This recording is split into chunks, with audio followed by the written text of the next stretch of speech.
अध्याय 7 देख रहे हैं, tribes, nomads and settled communities.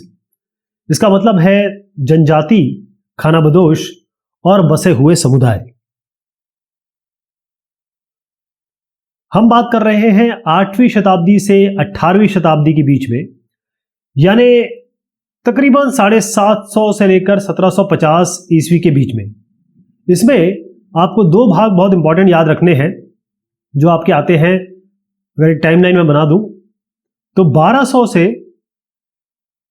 आपका 1556 तक, और इसके बाद 1556 से तकरीबन 1707, थोड़ा सा और ऊपर। तो ये जो समय है वो दिल्ली सल्तनत का है, और ये जो समय है, बल्कि इस समय को हम मुगल एम्पायर का समय कहेंगे। यहां पर ऐसा हुआ कि जब बहुत सारे किंगडम्स, बहुत सारे राज्य कुछ बढ़ रहे थे, कुछ किसी का पतन हो रहा था, तो यहां पर बहुत सारे आर्ट, क्राफ्ट, प्रोडक्शन। आर्ट मतलब होता है कलाएं, क्राफ्ट मतलब होता है जैसे शिल्पकारी वगैरह होता है, दस्तकारी होती है, ऐसी चीजों को प्रोड्यूस करना यानी उनको बनाना। ये सब चीजें, चाहे आप टाउन की बात करें, चाहे विलेजेस यानी कि आप शहर की बात करें, या फिर आप बात करें किसी गांव की, वहां ये हो रहा था। अब इसमें केवल यही नहीं हो रहा था, इस जमाने में पॉलिटिकल, सोशल और इकोनॉमिकल डेवलपमेंट भी हो रहे थे। पॉलिटिकल मतलब राजनीतिक तौर पे, सोशल सामाजिक तौर पे, इकोनॉमिक मतलब आर्थिक तौर पे बहुत सारे परिवर्तन हो रहे थे। लेकिन ऐसा नहीं है जो यहां परिवर्तन हो रहे हैं वो यहां हो रहे होंगे, ऐसा नहीं है। सब जगह अलग अलग परिवर्तन हो रहे थे, सोसाइटी अलग हो रही थी। तो इतना बड़ा जो आपका सब कॉन्टिनेंट है, सब कॉन्टिनेंट में उस जमाने में कोई ऐसा तो नहीं था कि पाकिस्तान बना हुआ था, बांग्लादेश बना हुआ था, ये सब एक ही थे। उस जमाने में जो हमारा उपमहाद्वीप है, यहां पर अपने आप पहले ही हम जानते हैं कि वर्ण व्यवस्था में सोसाइटी अपने आप डिवाइडेड थी। इसको बनाया किसने था, ये रूल किस रूल के हिसाब से ये डिवाइड हुई है, इसको प्रिस्क्राइब किया था आपके ब्राह्मण्स ने। और बहुत सारे रूलर्स जो थे, बहुत सारे जो एम्परर, किंग वगैरह थे वो, और बड़े बड़े राज्यों के, उन्होंने इस व्यवस्था को स्वीकार भी किया था। तो यहां पर अगर आप देखें तो वर्ण व्यवस्था में सबसे ऊपर ब्राह्मण आते हैं। ब्राह्मण में कौन है? वो लोग जो प्रीस्ट हैं, पूजा पाठ करते हैं, वेद पढ़ते हैं, कर्मकांड करते हैं। क्षत्रिय वॉरियर्स होते हैं, अपने क्षेत्र को बचाते हैं, लड़ाई में भाग लेते हैं। यहाँ पर वैश्य हो गया जो ट्रेडिंग करते हैं, जैसे आपके लेन देन का काम। जो क्राफ्ट वाले होते हैं, जो जिनके हाथ में कुछ कला होती है, जो ट्रेडिंग करते हैं। ट्रेडिंग जैसे मैंने आपको बताया कि खरीद फरोख्त। इसके अलावा जो फार्मर्स होते हैं वो भी इसी में आते हैं। और सबसे नीचे आते हैं आपके शूद्र, इससे एक और नीचे है अछूत, अनटचेबल, जिसको हम अतिशूद्र कहते हैं। तो ये शूद्र थी। तो ये सारे शूद्र मतलब ये इन सब के जो भी काम करते हैं, साफ सफाई, झाड़ू, बर्तन, कटका या वर्कर का काम, लेबर का काम, वो सब ये करते थे। तो इसमें क्या हुआ कि अब इस व्यवस्था के कारण जो अमीर है वो तो अमीर हो गया, जो गरीब है वो गरीब होता चला गया। कहने का मतलब समाज में जो अमीर है, गरीब है, उसके बीच में खाई बहुत बड़ी हो गई, बड़ी गहरी हो गई। और जैसे ही अब हम बात करते हैं इस एरा की, चाहे हम दिल्ली सल्तनत की बात करें, दिल्ली सुल्तान्स की, या मुगल्स की बात करें, इस समय ये जो व्यवस्था है, या कहें कि अमीर और गरीब में जो अंतर है सामाजिक व्यवस्थाओं में, ये बहुत ज्यादा बढ़ गया। क्लियर? अब मैं आपको बात करता हूं कि जो सोशल रूल इन ब्राह्मणों ने तैयार किए, इन्होंने कहा कि भाई ये वर्ण व्यवस्था होगी। लेकिन ऐसा है नहीं कि पूरे सब, इतना बड़ा सब कॉन्टिनेंट है, पूरा ये इलाका है, इसमें ऐसे बहुत सारी जगह थी जहां पर लोगों ने इसको माना नहीं, उनके अपने ही अलग रूल थे। राइट? हुआ क्या कि ऐसी कई समूह कह लें, मैं उनका नाम भी बताता हूं, हम उनको क्या बोलेंगे, ऐसे कई समूह थे जिन्होंने ये जो वर्ण व्यवस्था है, ब्राह्मण, क्षत्रिय, वैश्य, शूद्र वाली, इस व्यवस्था को ना माना, या ये कहें इसको नकार दिया, या इसको एक्सेप्ट नहीं किया। इनके बीच में जो डिफरेंस आप देख रहे हैं ब्राह्मण, क्षत्रिय, वैश्य, शूद्र में, उनके बीच में ऐसा नहीं था। मतलब ये जो लोग हैं ना, इनके बीच में इतना ज्यादा डिफरेंस नहीं था। ये सारे क्वेश्चन आने वाले हैं कि भाई ये इसमें पूछा गया है कि tribes were divided into numerous unequal classes, ऐसे सवाल आएगा। तो आप ये बताएंगे कि वो लोग, ट्राइब्स जो मैं आप नाम लेने वाला हूं, वो लोग जो समूह बना के रहते थे, लेकिन वो वर्ण व्यवस्था को नहीं मानते थे, और उनमें बहुत ज्यादा अनइक्वल क्लास नहीं थी, यानी कि बहुत अमीर आदमी नहीं था, बहुत गरीब नहीं था, सब लोग ऑलमोस्ट बराबर थे। ठीक है? तो इन सोसाइटीज को जिन्होंने वर्ण व्यवस्था नहीं मानी, जिनके बीच में ऐसी वर्ण व्यवस्था नहीं थी, और जिनमें बहुत ज्यादा अनइक्वालिटी नहीं थी, उनको क्या कहा जाता है? ट्राइब्स। क्या कहा जाता है? ट्राइब्स। ट्राइब्स यानी जनजाति, जनजाति, ट्राइब्स, जनजाति। अब ये जनजाति का मतलब क्या हुआ? अगर आप ये देखें तो ये आप जो मैं आपको चित्र दिखा रहा हूं ये जनजातियों का ही है, ये जनजाति के चित्र है। जनजाति क्या हुए? जनजाति, जनजाति। अब शब्द कहां से आया है? अब देखिए, जन मतलब होता है लोग, जाति मतलब होता है कि भाई किसी एक पर्टिकुलर कहे समूह को बिलोंग करते हैं, यहीं से जनजाति या ट्राइब बन गए।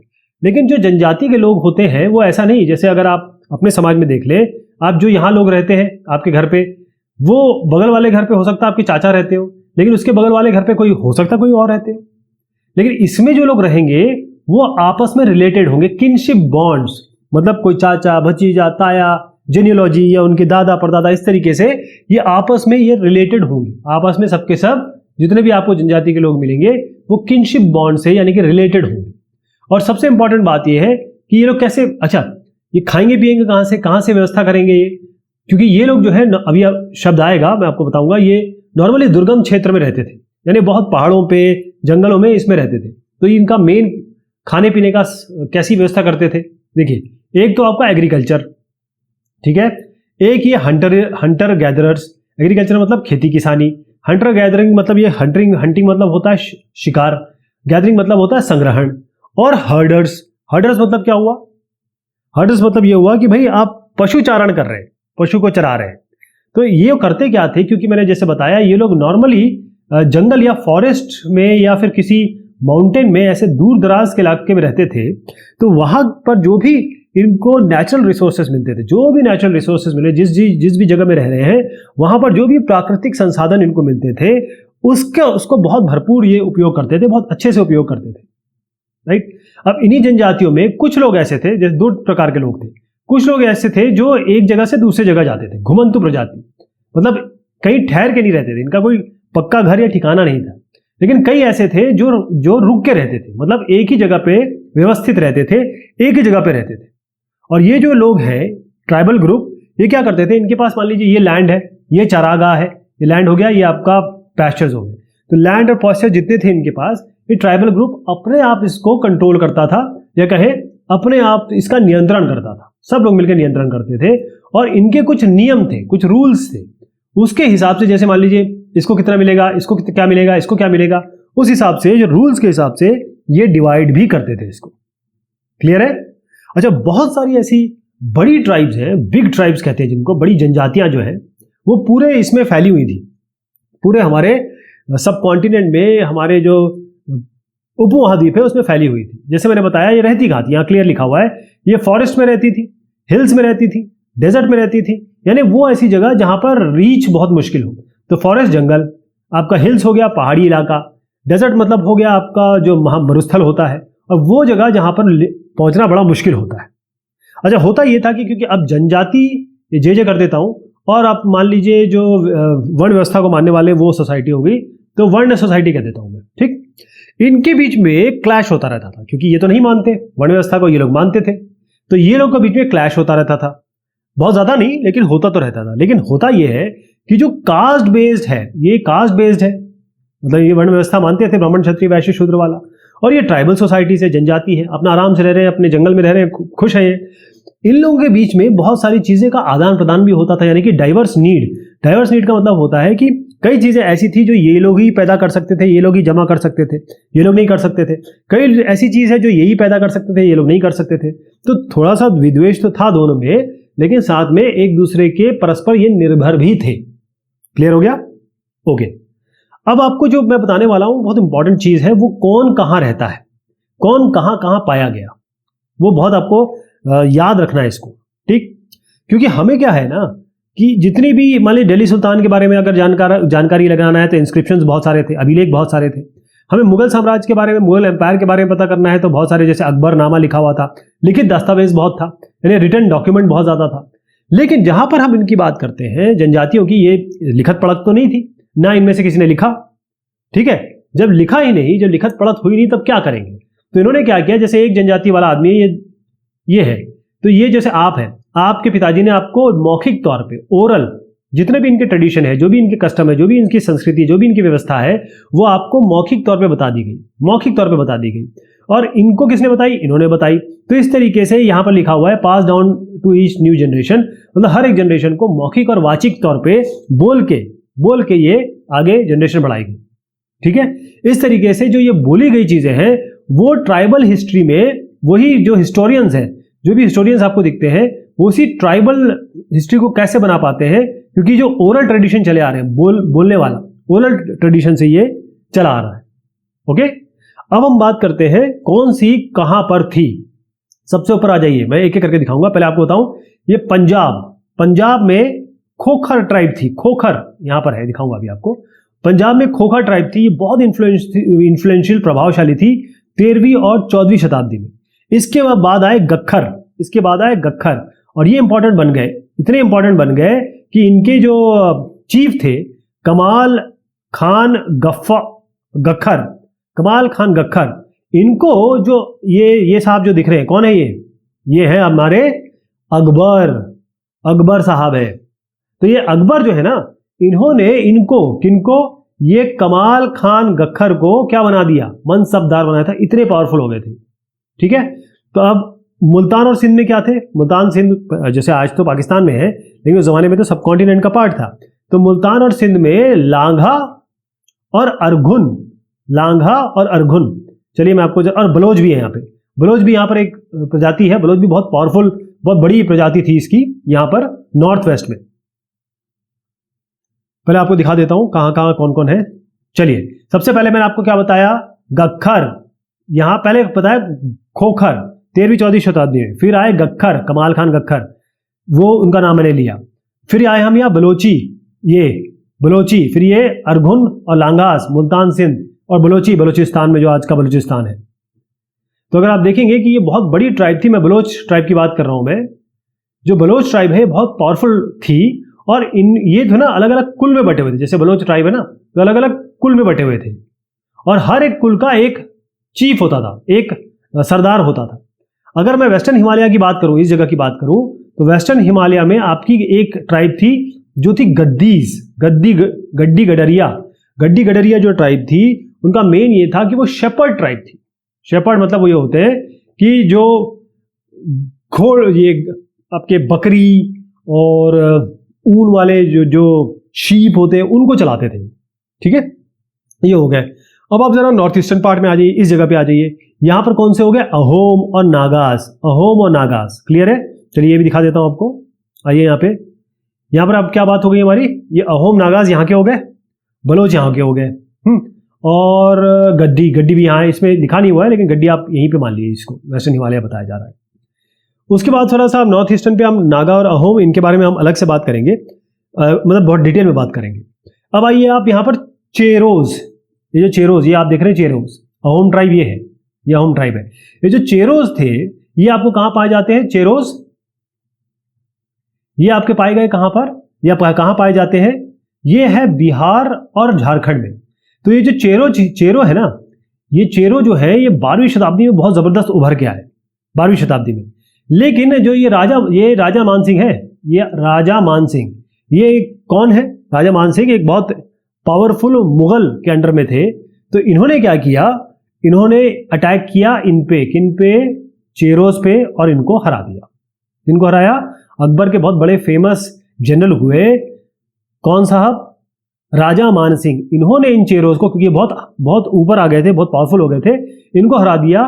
तो राजा मानसिंह ने चेरोज को हराया 1591 में, याद रखिएगा 1591 में। ओके, और उसके बाद क्या हुआ कि फिर भी ये दबे नहीं, पूरी तरह दबा नहीं, अभी तक इनका दम बाकी रहा। फिर आया औरंगजेब के अंडर में इनको पूरी तरीके से एक तरीके से सब्जुगेट कर दिया गया। ये अपने अधीन इनको चेरो को ले लिया गया। चेरोज की जगह कौन सी हो गई? बिहार और झारखंड। इसके बाद आप देखिए यहाँ पर है मुंडाज और संथाल्स। ये मुंडाज है, ये संथाल्स है। ये जो मुंडा संथाल मैं आपको बता रहा हूं, ये उड़ीसा और बंगाल, मुंडा संथाल उड़ीसा और बंगाल, इसी जगह की मैं बात कर रहा हूं।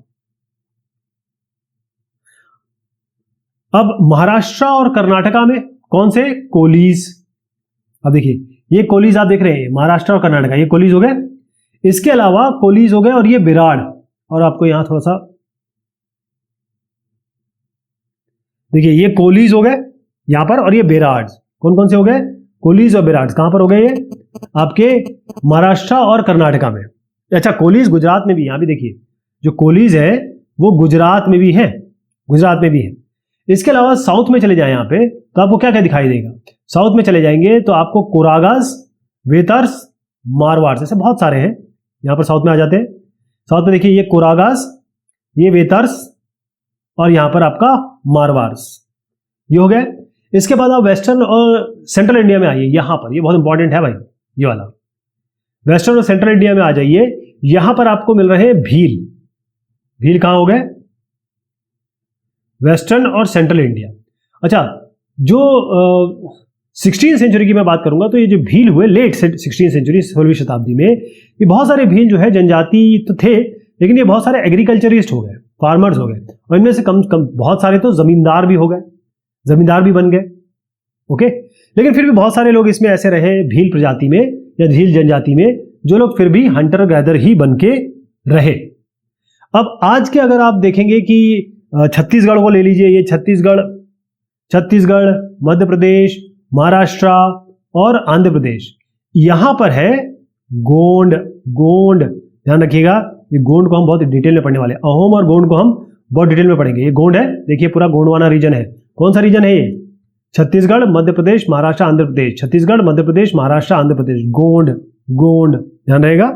ओके, अब किस तरीके से नोमैड्स और मोबाइल पीपल लिव्ड, जो लोग जो यहां से वहां जाते थे, एक जगह रुकते नहीं थे, तो किस तरीके से अपनी जिंदगी जीते थे? तो नोमैडिक पैस्टोरलिस्ट का मतलब ये होता है कि ऐसे लोग जो अपने जानवरों को, कोई भी जानवर हो सकते हैं, कोई भी मवेशी हो सकते हैं, उनको चराते चराते वो दूर जाते थे। अब क्योंकि इनके पास केवल जानवर है या एनिमल्स है, और भी डोमेस्टिकेटेड एनिमल्स है, तो इससे क्या निकालते थे? इनसे इसको मिल्क मिलता था, इनसे इनको कर्ड मिलता था, इनसे इनको पनीर मिल जाएगा, यानी कि चीज मिल जाएगा, या फिर आप ये कहें कि इनसे घी मिल जाएगा। तो ये सारी चीजें तो ये ले लेते, या फिर कहें वूल मिल जाएगा, या ये सारी चीजें जो जानवर से निकलती है वो तो इनके पास थी, और गोश्त भी तो था ही था।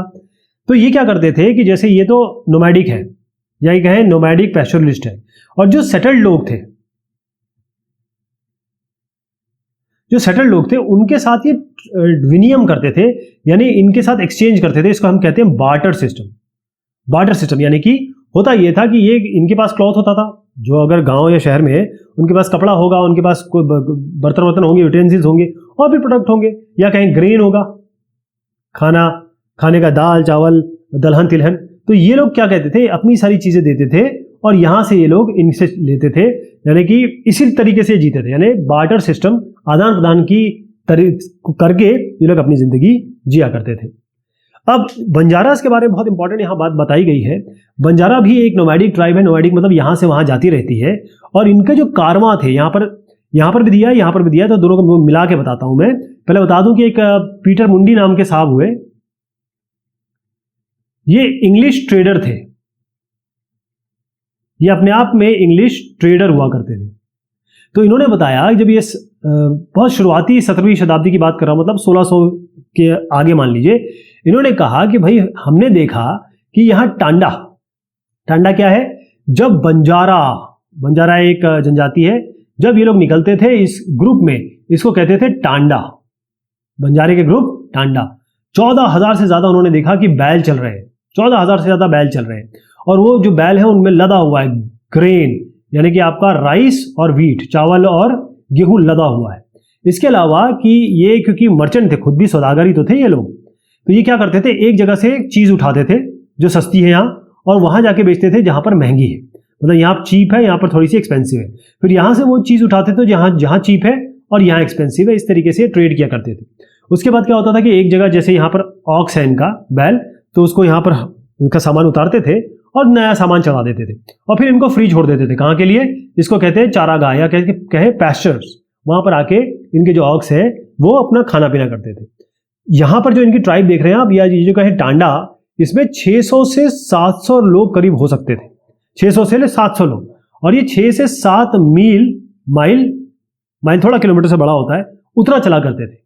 राइट है, ये काम इन लोग किया करते थे। अब अगर हम ये बात करें कि ये बंजारा किस तरीके से उपयोग किया गया, इन बंजारों का उपयोग किया अलाउद्दीन खिलजी ने, इनका उपयोग किया जहांगीर ने। कैसे? क्योंकि ये लोग यहां से वहां जाते थे सामान लेके, तो खिलजी ने भी कहा, जहांगीर ने भी कहा, जब आप लोग सामान लेके जा ही रहे हो तो हमारे ले जाओ, यहाँ पर हमारे सेना के लोग हैं, यहाँ पर वॉर चल रही है, यहाँ कोई हमारा रसद कुमक पहुंचाना है, तो आप जाके हमारा ये सब सामान पहुंचा दो। तो ये क्या करते थे, अपने जानवरों से अलाउद्दीन खिलजी ने इनका उपयोग किया, अलाउद्दीन खिलजी के बाद जहांगीर ने इनको उपयोग किया, और यहाँ से वहाँ वो सामान के जरिए या कहे गए यहाँ से वहाँ सामान भी ले जाते थे। मिलिट्री कैंपेन्स यानी कि वॉर जोन में जहाँ युद्ध हो रहा है वहाँ पर सामान लाद के ये अपने जो भी जानवर है वो ले जाते थे। और अगर आप देखें, एक बड़ी आर्मी अगर देखें तो 1 लाख से ज़्यादा बुलक्स यानी ये जो बैल या सांड आप कह लिए, इनके जो जानवर हैं वो चला करते थे। क्लियर हो गया है? एक बार मैं यहाँ पर हम जो एक चीज़ और देखने वाले हैं कि बहुत सारे जो पैस्टोरल ट्राइब्स थे वो जानवर बेचते भी थे, क्योंकि अब जानवर है, जैसे मान लीजिए बकरी है और या ये कहें कि शीप है, तो शीप को क्या करेंगे, शीप को बेच देते थे जब वो थोड़ा सा एजेड हो जाता था या कोई अगर उसका मांस पसंद करता था। इसके अलावा जो कैटल हो गए, हॉर्सेस हो गए, ये सब जो अमीर लोग थे ना, उनको ये लोग बेचा करते थे। बहुत सारी ऐसी पैस्टोरल ट्राइब थी क्योंकि उनका काम ही पशुचारण था। ऐसे बहुत सारे पेटी पैडलर्स भी थे, बहुत छोटे छोटे ऐसे पेटी पैडलर्स हम जिसे कहते हैं, मतलब ऐसी प्रजातियां थी जो जहां गांव गांव जाके सामान बेचती थी। कौन कौन से? जैसे रस्सी बेच ली, रोप्स हो गए, या आपके इस तरीके से स्ट्रॉ मैटिंग हो गई जो हम कहते हैं चटाई, यहाँ पर आपका ये हो गया कोर्स सैक इसे कह रहे हैं, जो हम बोरा कहते हैं ना, ये बोरा बेचते थे। इसके अलावा कई ऐसी कास्ट थी जो नाच गाना करती थी, यानी एंटरटेनर्स थे। वो एंटरटेनर्स क्या करते थे, यहां से वहां जाते थे, टाउन्स में जाते थे, विलेजेस में जाते थे, और वहां पर वो एंटरटेन करते थे। आपको याद है सर्कस वर्कस, मेला वगैरह, वो सब यही लोग हैं। तो ये लोग इस तरीके से काम किया करते थे। तो यहां पर आप देखिए, एक कुटियाकोन ट्राइब का, एक उड़ीसा का एक ब्रॉन्ज क्रोकोडाइल है, मगरमच्छ। अब हम बात करेंगे यहाँ पर न्यू कास्ट एंड हायरार्कीज की, जिसमें हम चेंजिंग सोसाइटी के बारे में बात करेंगे, लेकिन हम इसको अगली बार देखेंगे। लेकिन उसको जाने से पहले मैं आपको एक बार ये बता दूं, यहां पर हम बात कर रहे हैं 8वीं से 18वीं शताब्दी के बीच में, यानी 750 से लेके 1750 ईस्वी के बीच में हमारे सब कॉन्टिनेंट में कौन कौन सी ट्राइब रही या अभी भी हैं। सबसे ऊपर यहां पर देखिए खोखर, ये पहला हो गया। खोखर पंजाब भी एरिया है, कश्मीर भी एरिया है। फिर उसके बाद आए गक्खर। खोखर बहुत 13वीं शताब्दी 14वीं शताब्दी में बहुत पावरफुल थे। फिर उसके बाद आ गए गक्खर। गक्खर जो थे, अगर आपको याद होगा कि गक्खर खान, इनको अकबर ने क्या बनाया था, मनसबदार बनाया था। उसके बाद आए अरघुन और लांघाज, ये कहां पर है, मुल्तान और सिंध में। ये है बलोच कौन सा हो गया, हमारा नॉर्थ वेस्ट, ये हो गया नॉर्थ वेस्ट। इस जगह पे आपके गड्डी गडरिया, ये गड्डी गडरिया हो गया वेस्टर्न हिमालयाज में। और फिर यहां पर आइए नागाज और अहोम्स, किस जगह पे हो गए, ये आपके नॉर्थ ईस्टर्न यानी उत्तर पूर्वी में। यहां पर आइए आपके चेरो कहां हो गया, ये आपका बिहार हो गया और झारखंड हो गया। मुंडाज और संथाल्स, बहुत बड़ा एरिया है ये, तो ये है बिहार, झारखंड, उड़ीसा, बंगाल, ये पूरा एरिया आप देख लीजिए ये वाला इनका। अब कोली और बेराड, ये कोली और बेराड किस जगह पे हो गए, ये कर्नाटका, ये महाराष्ट्र हो गया, ये कर्नाटका हो गया। फिर आप आइए कोली, यहां पर और भी है, कोली गुजरात में भी है। जो कोरागा है, ये कोरागा, वेतार और मारवाड़, ये कौन सी जगह पे हो गए, ये साउथ इंडिया में हो गए। यहाँ भील्स पे आ जाइए, ये कौन सा एरिया हो गया, ये आपका वेस्टर्न सेंट्रल इंडिया, यानी कि मध्य तो है, वेस्टर्न भी है, पश्चिमी भी है। फिर आ गई आप, ये मेन है गोंड कहां पर है, छत्तीसगढ़ हो गया, मध्य प्रदेश हो गया, महाराष्ट्र हो गया और आंध्र प्रदेश हो गया। इस तरीके से आप इसको समझ सकते हैं, याद कर सकते हैं। चलिए ये वाली जो डिस्कशन हम इसको कंटिन्यू रखेंगे अगली बार के लिए। तब तक शुक्रिया, मेहरबानी आप सभी की।